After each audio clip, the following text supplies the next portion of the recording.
Rick Grenell in studio, Adam Goodman and Naveed Jamali also. Rick, let me start with you. It's great to have you in studio. Thanks. Listen, I know Donald Trump says things, it's later revised, and we talk about it as a bargaining position, but even I have an article here where even Boris Johnson says, Boris Johnson rebukes Trump on NATO. These guys seem to be simpatico on almost everything. So where are we on that? Look, I think you have to go back to the art of the deal. Well, this is what Trump is saying. He's saying he's willing to walk away, doesn't want to, doesn't think that he will. If you read his exact words, he said, look, I think that we can get a deal, but I'm willing to walk away because they need to pay more money. I think this is about NATO reform. I don't think this is about getting rid of a NATO alliance. I think this is businessman Donald Trump showing that he knows how to reform. One other thing, Charles, that's really interesting is you've got to go back to Hillary Clinton, who literally said, I'm never walking away. Saudi Arabia, Egypt, all these other countries, I'm never walking away. No matter what you want to pay, if you want to, whatever you want to pay, we are never walking away. Bad, really bad move on her part if we want to pay less. I guess, though, Naveed, is that a lot of people are concerned or worried, for instance, with Vladimir Putin, who seems to have grandiose dreams of reconstructing the USSR, at least portions of it. Estonia actually pays their 2%. Italy doesn't. So if somehow Russia invaded Estonia, would we not protect them because Italy is behind?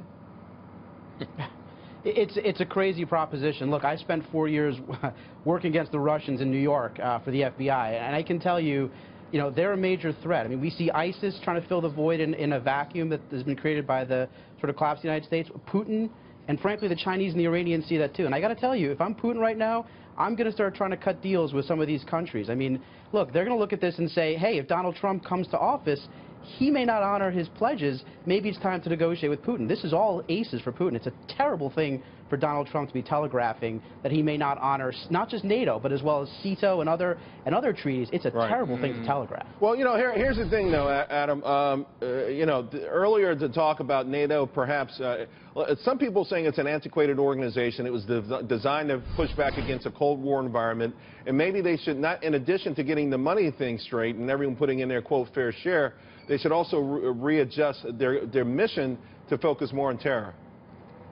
Well, first of all, I want to tell you I was in Cleveland, and I can tell you when Donald Trump addressed this and other matters having to do with national and international security, he brought it. He brought it because he brought it in a real way. I think we need a real look at NATO, which was, of course, formed 67 years ago after the Marshall Plan to stabilize Europe and protect us against Russian aggression. But there's a pact and a promise, Charles, which says if we're pulling together, and Article 5 says an attack on one is an attack against all. If we're all in or we're not.